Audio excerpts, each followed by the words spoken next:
প্রিয় দর্শক, স্বাগত জানাচ্ছি সারাদিনের সংবাদে প্রতিদিনের আয়োজন রাত 11টার শীর্ষ সংবাদে। সারা বিশ্বের গুরুত্বপূর্ণ সব সংবাদের শিরোনাম জেনে নিন শুরুতেই। হাসিনা কামালের মৃত্যুদণ্ডের পূর্ণাঙ্গ রায় প্রকাশ। অন্যদিকে শেখ হাসিনাকে ফেরাতে ঢাকার চিঠির জবাব এখনো দেয়নি দিল্লি। বিএনপি সরকার এলে ব্যাংক ও বিমা খাতে বড় সংস্কার হবে বললেন আমির খসরু। খেলাপি ঋণ এখন 6,44,515 কোটি টাকা। 11 মাসে দুদকের 512 মামলা, আসামি 2191। 36 মিলিয়ন জনসংখ্যা নিয়ে বিশ্বের দ্বিতীয় বৃহত্তম শহর এখন ঢাকা। বাংলাদেশের সঙ্গে দ্বিপাক্ষিক সম্পর্কের নতুন অধ্যায় শুরু করতে প্রস্তুত ফ্রান্স, বললেন ফরাসি রাষ্ট্রদূত। অন্যদিকে শিগগিরই চালু হচ্ছে বাংলাদেশ ও পাকিস্তানের মধ্যে সরাসরি ফ্লাইট। থাইল্যান্ডের দক্ষিণাঞ্চলে বন্যা পরিস্থিতির অবনতি, নিহত 13। অন্যদিকে মালয়েশিয়ার 7 রাজ্য প্লাবিত, প্রায় 23,000 মানুষ আশ্রয় কেন্দ্রে।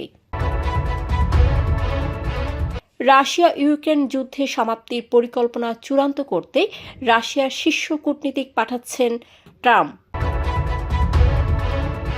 ব্রাজিলের সাবেক প্রেসিডেন্টের 27 বছরের কারাদণ্ড শুরুর নির্দেশ। সিরিয়ার উপকূলে সরকারপন্থী বিক্ষোভের পর দাঙ্গা। শুনছিলেন সংবাদ শিরোনাম, এবারে বিস্তারিত। ফ্যাশন ব্র্যান্ড মানে আর্ট।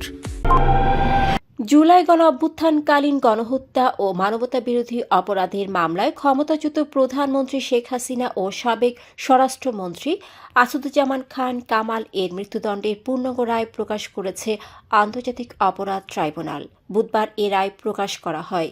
রায়ের বিরুদ্ধে তারা 30 দিনের মধ্যে আপিল করতে পারবেন। এদিকে জুলাই অভ্যুত্থানে মানবতা বিরোধী অপরাধের মৃত্যুদণ্ডপ্রাপ্ত সাবেক প্রধানমন্ত্রী শেখ হাসিনাকে ফেরত চেয়ে বাংলাদেশ যে চিঠি পাঠিয়েছে তা পাওয়ার কথা ভারত নিশ্চিত করেছে। ভারতের পররাষ্ট্র মন্ত্রণালয়ের মুখপাত্র রণধীর জয়সওয়াল বলেন, অনুরোধটি পর্যালোচনায় আছে। তিনি আরও জানান, জবাব দেবে কিনা তা না জানালেও ভারত বাংলাদেশের শান্তি, গণতন্ত্র, অন্তর্ভুক্তি ও স্থিতিশীলতার স্বার্থে প্রতিশ্রুতিবদ্ধ এবং সব স্টেক হোল্ডারের সঙ্গে গঠনমূলক যোগাযোগ চালিয়ে যাবে। বিএনপি স্থায়ী কমিটির সদস্য আমির খসরু মাহমুদ চৌধুরী বলেছেন, বিএনপি সরকারে এলে ব্যাংক ও বিমা খাতে বড় কাঠামোগত সংস্কার আনা হবে এবং খাতটিকে স্বচ্ছ, জবাবদিহিমূলক ও দলীয় করমুক্ত করা হবে।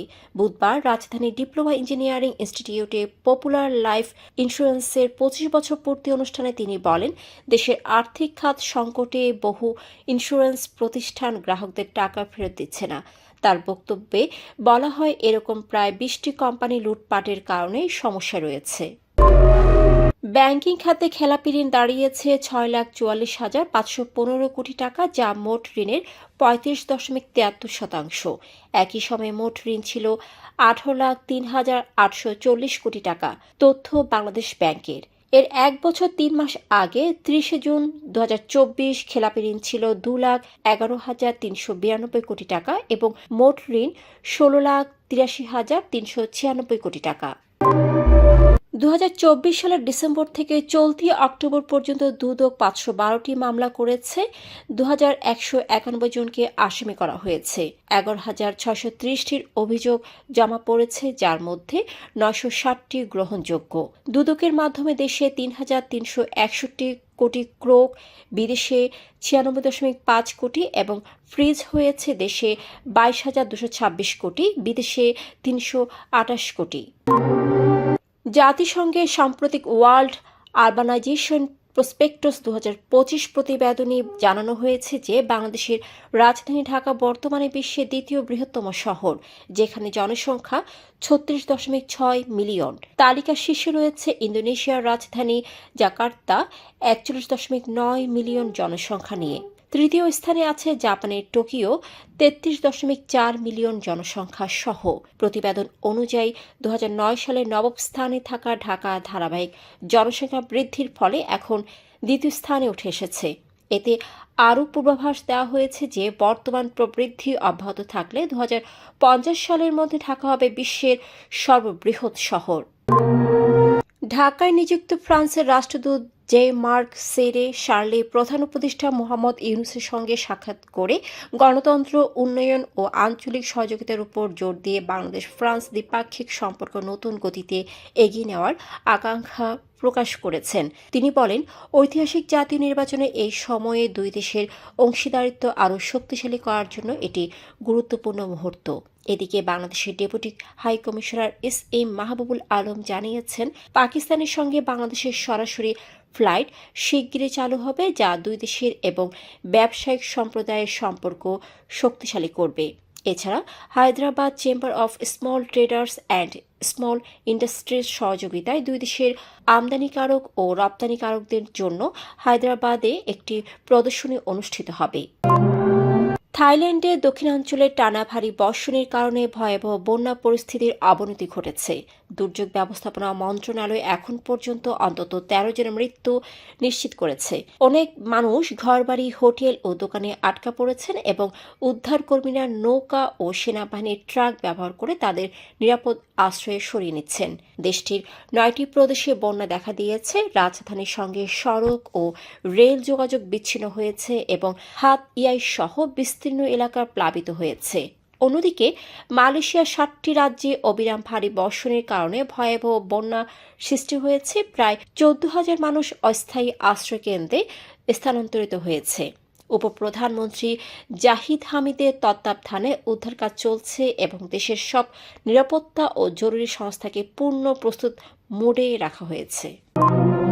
ইউক্রেনের প্রেসিডেন্ট ভলোদিমির জেলেনস্কি বলেছেন, রাশিয়ার সঙ্গে চলমান যুদ্ধ শেষ করতে যুক্তরাষ্ট্র সমর্থিত নতুন কাঠামো এগিয়ে নেওয়ার জন্য ইউক্রেন প্রস্তুত। বিতর্কিত বিষয় নিয়ে প্রেসিডেন্ট ডোনাল্ড ট্রাম্পের সঙ্গে আলোচনায় অংশ নিতে তারা আগ্রহী। জেলেনস্কি ইউরোপীয় নেতাদের অনুরোধ করেছেন, রাশিয়া যুদ্ধ বন্ধ না করা পর্যন্ত কিয়েভকে সমর্থন এবং ইউক্রেনের নিরাপত্তা বাহিনী মোতায়েনের কাঠামো চূড়ান্ত করা হোক। ব্রাজিলের সুপ্রিম কোর্ট সাবেক প্রেসিডেন্ট জাইর বোলসোনারোর 27 বছর 3 মাসের কারাদণ্ড দিয়েছেন, যাকে অভ্যুত্থানের ষড়যন্ত্রের অভিযোগে দোষী সাব্যস্ত করা হয়েছে। 2022 সালের নির্বাচনে হেরে যাওয়ার পর নির্বাচনের ফল মানতে অস্বীকার ও ষড়যন্ত্রের জন্য তাকে দণ্ডিত করা হয়েছে। বোলসোনারো ব্রাসিলিয়ার ফেডারেল পুলিশের জেলে সাজা ভোগ করবেন এবং সর্বোচ্চ নিরাপত্তা বা সামরিক কারাগারে পাঠানোর আবেদন প্রত্যাখ্যান করা হয়েছে। সিরিয়ার লাতাকিয়ায় সরকারপন্থী বিক্ষোভ সহিংস রূপ নেওয়ার ফলে ঘরবাড়ি ও সম্পত্তি ক্ষতিগ্রস্ত হয়েছে। নিরাপত্তা বাহিনী হামলায় জড়িতদের গ্রেফতারের চেষ্টা করছে। আল জুমহুরিয়া সড়ক, তিশরিন বিশ্ববিদ্যালয় ছাত্রাবাস ও ব্যান্ড আল শাওইশে বিস্ফোরণের ঘটনা ঘটেছে। শহরে নিরাপত্তা জোরদার করা হয়েছে। বিক্ষোভের মূল কারণ আলাওয়াইট সম্প্রদায়ের জীবনযাত্রার অবনতি ও নিপীড়নের প্রতিবাদ। দর্শক, এতক্ষণ আমাদের সাথে থাকার জন্য ধন্যবাদ। প্রতি মুহূর্তে দেশ বিদেশের গুরুত্বপূর্ণ সব সংবাদ জানতে ভিজিট করুন www.সারাদিনেরসংবাদ.com ও চোখ রাখুন সারাদিনের সংবাদের অফিসিয়াল ফেসবুক পেজে। Fashion brand Mali Art. Men's, ladies and kids wear. Art. Be smart.